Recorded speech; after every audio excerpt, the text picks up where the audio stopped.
குத்துறாரு. அவன் குஸ்தி ஏட விடமா பேசுறீரா அந்த ஆளு கெளிக்க சாலின் தான் கெளிப்பாரு. குளத்தூர்ல நல்லதெல்லாம் செஞ்சுக்கிறாரு. நீ சும்மாலாம் விஜய்லாம் ஒரு ஆளே கிடையாது. அவர் காகிதம் பொறுக்கி. யார் காகிதம் பொறுக்கு? ஸ்டாலின் தான் காகிதம் பொறுக்குது. விஜய் தான் வருவாரு. அதான் வருவாருப்பா. விஜய் வருவாருப்பா. நம்பிக்கைப்பா எவ்வளவு அடி போட்டா சரி மீண்டு வருவார் அவரு. எவ்வளவு அவங்க பாட்டே எடுத்துக்கிட்டா நான் கொடுத்துக்குது. அப்ப கூட என்ன பண்ணாரு? மீண்டு வருவார் அவரு. நம்பிக்கை இருக்குது. மொத்த காலேஜ் பசங்க அவரு தான் ஓட்டு போடுவாங்க. விஜய்க்கு தான். ஆமா ஜெயிப்பாரு.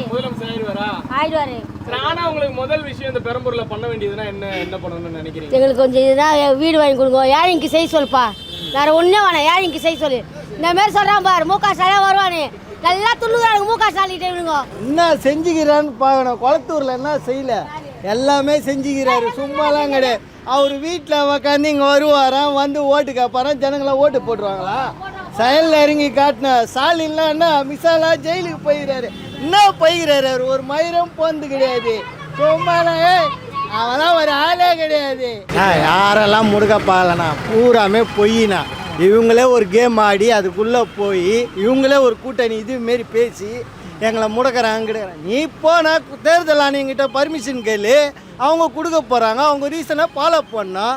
நீ 3000 பேருன்ற உங்கள் என்ன மன்றத்தில் இருக்கிறவங்கன்னா ஒரு மன்றத்தில் 25 பேர் கணக்கு போட்டுக்கு. இங்கே எவ்வளோ மன்றங்குது? எல்லா ஆளும் ஒன்றா சேர்க்குற. வெளியிலேருந்து ஒன்றா சேர்க்குற கூட்டத்தில் என்ன பண்ணாங்க? அவன் சாவை தான் செய்யணும். ஒரு செத்தா என்ன பண்ணோம்? இப்போ நம்ம கூட ஒரு சாவுக்கு போகிறோன்னா ஒரு இதுக்கு போவோம். இவரு நீ அங்கேயே உக்காந்துங்க நான் சாவுக்கும் போக மாட்டேன் எதுக்கும் போக மாட்டேன். என்ன விஷயம்? எங்க குத்தாரு?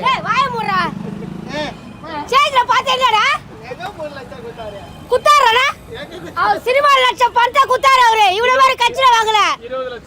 விஜய் வருவாருப்பா. நம்பிக்கை இருப்பா.